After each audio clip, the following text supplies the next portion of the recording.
महाभारत का युद्ध जहां अर्जुन का गांडीव गरजता है, कृष्ण की बांसुरी जहां मौन रहकर भी मार्ग दिखाती है, और जहां एक ऐसा योद्धा खड़ा था जो युद्ध जीत भी सकता था, लेकिन हारना उसने स्वयं चुना।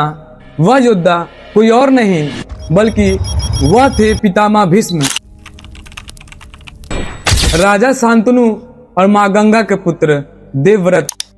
देवव्रत बचपन से ही अद्भुत तेज, शस्त्र विद्या में निपुण। देवताओं ने उन्हें आशीर्वाद दिए, पर नियति ने उसके लिए त्याग का सबसे कठोर मार्ग चुना। राजा शांतनु सत्यवती से विवाह करना चाहते थे।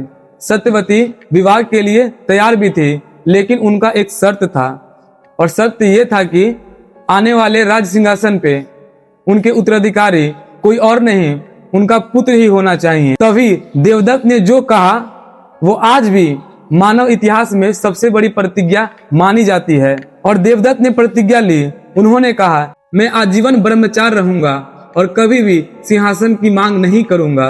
और देवदत्त बन गया भीष्म, जिसकी प्रतिज्ञा से धरती कांप उठी। भीष्म ने अपना पूरा जीवन हस्तिनापुर की रक्षा में समर्पित कर दिया। राजा बदले, पीढ़ियां बदली, लेकिन भीष्म वही खड़े रहे, कर्तव्य की दीवार बनकर।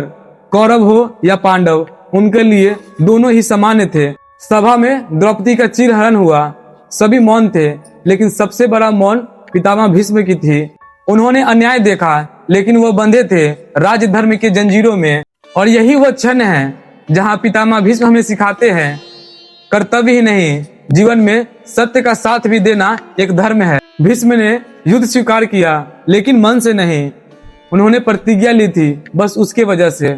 और साथ साथ उन्होंने एक और प्रतिज्ञा ली कि मैं पांडवों का वध नहीं करूंगा, लेकिन अर्जुन के सामने ढाल बनकर खड़े रहे। लेकिन पितामह भीष्म विजय नहीं चाहते थे। श्री कृष्ण भी जानते थे कि पितामह भीष्म को हराना असंभव है जब तक वह खुद न चाहे। अर्जुन के वाहनों पे भीष्म पितामह सरस्या पर लेटे।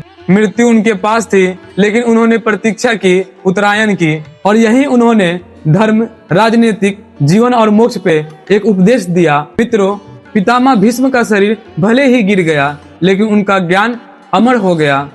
पितामह भीष्म हमें सिखाते हैं कि त्याग की शक्ति क्या होती है, प्रतिज्ञा की शक्ति क्या होती है। धर्म हमेशा मौन नहीं रहता, समय समय पे हमें बोलना आवश्यक होता है। भीष्म चले गए, लेकिन धर्म की मिसाल हमारे हाथों में छोड़ गए। मित्रों, अगर आपको यह वीडियो पसंद आई हो तो इस वीडियो को लाइक कर देना और भीष्म पितामह की जानकारी सभी भाइयों तक शेयर कर देना। और ऐसे ही वीडियो के लिए सब्सक्राइब कर दे इस चैनल को। हम लोग मिलते हैं अगले वीडियो में, तब तक के लिए राधे राधे।